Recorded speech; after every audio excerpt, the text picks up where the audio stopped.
गज़ल जनाब मसूद साहब की फरमाइश थे। दोवें करिए नू आबाद घर आ, दोवें करिए नू आबाद घर आ,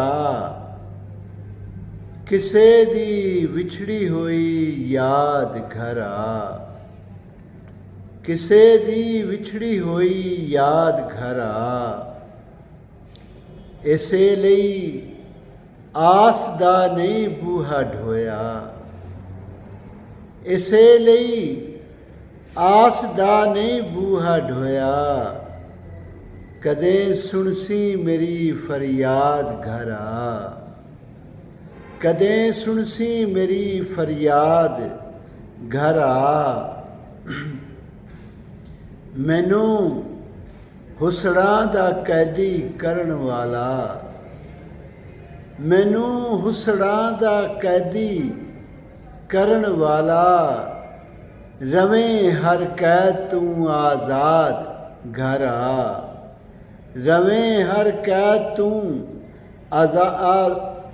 रवें हर कैद तू आज़ाद घर आ। और असीं जा जा के खुद बर्बाद होए, असीं जा जा के खुद बर्बाद होए, किसे कीता नहीं बर्बाद घर आ, असीं जा जा के खुद बर्बाद होए, किसे कीता नहीं बर्बाद घर आ।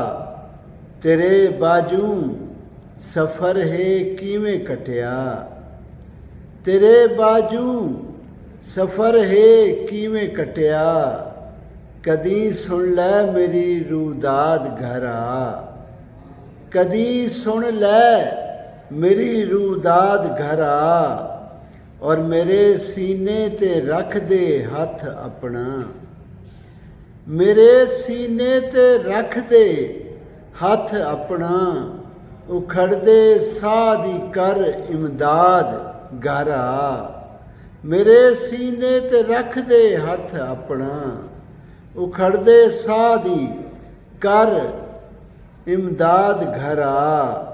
और मेरे दुखां दी उच्ची कंध ढा के, मेरे दुखां दी उच्ची कंध ढा के, मेरे सुखां दी बन बनियाद घर आ। दोवें करिए नू आबाद घर आ, किसे दी विछड़ी हुई याद घर आ।